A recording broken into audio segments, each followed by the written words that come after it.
സമാധാനം ഉണ്ടാക്കുന്നവർ ഭാഗ്യവാന്മാർ, അവർ ദൈവത്തിൻ്റെ പുത്രന്മാരെന്ന് വിളിക്കപ്പെടും.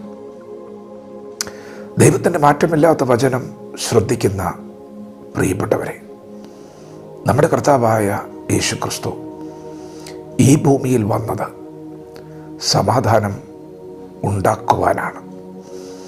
യേശു കർത്താവ് യോർദാൻ നദിയിൽ സ്നാനമേറ്റ ഉടനെ സ്വർഗം തുറന്നു, പിതാവിൻ്റെ ശബ്ദം പുറപ്പെട്ടു, ഇവൻ എൻ്റെ പ്രിയപുത്രൻ, ഇവന് ചെവി കൊടുപ്പേൻ, ഇവങ്കൽ ഞാൻ പ്രസാദിച്ചിരിക്കുന്നു. പിതാവാം ദൈവം പറഞ്ഞത്, യേശു എൻ്റെ മകനാണ്, യേശു എൻ്റെ പ്രിയപുത്രനാണ്, യേശുവിൽ ഞാൻ പ്രസാദിച്ചിരിക്കുന്നു. യേശുവിനെ നിങ്ങൾ സ്വന്തം രക്ഷിതാവും കർത്താവുമായി സ്വീകരിച്ച ആളാണോ? അങ്ങനെയെങ്കിൽ വചനം പറയുന്നു, നിങ്ങൾ ദൈവത്തിൻ്റെ മകനാണ്. യേശുവിനെ സ്വീകരിച്ച നാം ഓരോരുത്തരും ദൈവത്തിൻ്റെ മക്കളാണ്. വിശ്വാസത്താൽ അതങ്ങനെയാണ്. എന്നാൽ പ്രവൃത്തി ഇല്ലാത്ത വിശ്വാസം നിർജ്ജീവമാണ്. എന്താണ് ദൈവപുത്രൻ്റെ ക്വാളിറ്റി? നമ്മുടെ കർത്താവിൻ്റെ കഷ്ടാനുഭവങ്ങളിലേക്ക് നാം ഒന്ന് ശ്രദ്ധിച്ചു നോക്കിയാൽ, യേശു കർത്താവ് ഈ ഭൂമിയിൽ സമാധാനമുണ്ടാക്കുവാനെടുത്ത ആയുധം താഴ്മയാണ്. യേശുവിൻ്റെ പോരിൻ്റെ ആയുധങ്ങളൊന്നും ജഡീകങ്ങളായിരുന്നില്ല. തന്നെ സംരക്ഷിക്കുവാൻ വാളെടുത്ത ശിഷ്യനോട് യേശു പറഞ്ഞത്, വാളെടുക്കുന്നവൻ വാളാൽ എന്നാണ്. പ്രിയപ്പെട്ടവരെ, നമ്മുടെ കർത്താവിൻ്റെ ആയുധങ്ങൾ ദിവ്യ സ്വഭാവങ്ങളായിരുന്നു. താഴ്മ, സൗമ്യത, ക്ഷമ, സ്നേഹം.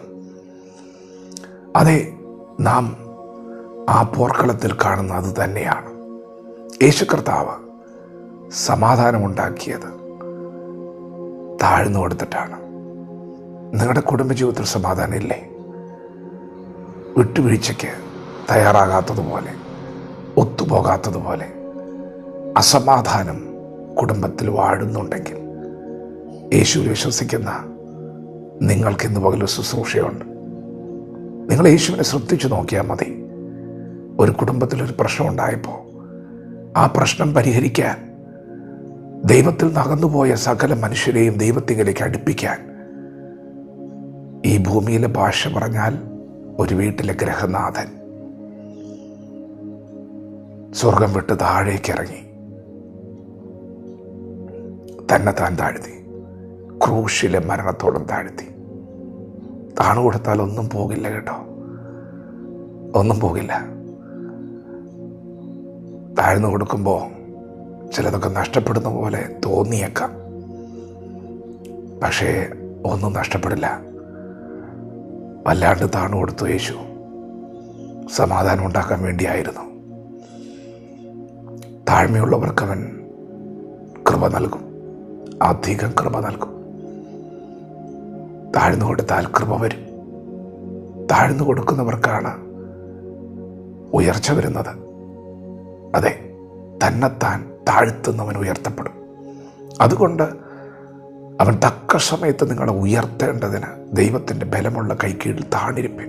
പ്രിയപ്പെട്ടവരെ, നിങ്ങളുടെ കുടുംബജീവിതത്തിലെ ഇന്ന് പകൽ നിങ്ങൾ നേരിടുന്ന പ്രശ്നത്തെ അതിജീവിക്കാൻ, പരിഹരിക്കാൻ ഒരല്പം താണു കൊടുക്കാമോ? കർത്താവ് താണു കൊടുത്തു. ഒന്നും നഷ്ടപ്പെട്ടിട്ടില്ലെന്നേ. എല്ലാ നാമത്തിനും മേലായ നാമമാക്കി ദൈവം യേശുവിനെ ഉയർത്തി. ദൈവം കാണുന്നുണ്ടെന്നേ. ദൈവം എല്ലാം കാണുന്നുണ്ട്.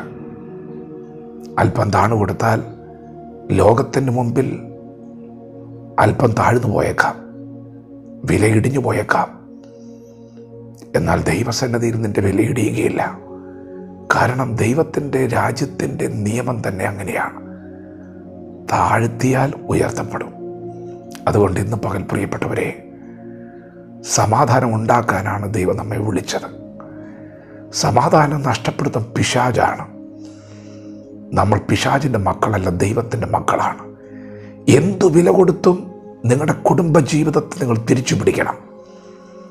എന്തു വില കൊടുത്തും നിങ്ങൾ സമാധാനമുണ്ടാക്കണം. അല്പം താഴ്ന്നു കൊടുത്താലും ക്ഷമിച്ച് സ്നേഹത്തോടെ ഒന്ന് താഴേക്ക് ഇറങ്ങിയാലും ഒന്നും നഷ്ടപ്പെടാൻ പോകുന്നില്ല പ്രിയപ്പെട്ടവരെ. നിങ്ങളുടെ കുടുംബം പണിയപ്പെടും, നിങ്ങളുടെ കുടുംബം അനുഗ്രഹിക്കപ്പെടും. അങ്ങനെയാണ് സ്വർഗീയ കുടുംബത്തിലേക്ക് നാം പ്രവേശിച്ചത്. യേശു താഴ്ന്നു കൊടുത്തതുകൊണ്ടാണ്. അതുകൊണ്ട് ഇന്ന് പകൽ താഴ്ന്നു കൊടുക്കാം. സമാധാനം ഉണ്ടാക്കുന്നവർ ഭാഗ്യവാന്മാർ, അവർ ദൈവത്തിൻ്റെ പുത്രന്മാർ എന്ന് വിളിക്കപ്പെടും. വചനത്തോടെ പ്രതികരിക്കാം. ദൈവം നമ്മെ ഓരോരുത്തരും ഈ പകൽ അനുഗ്രഹിക്കുമാറാകട്ടെ. ആമേൻ.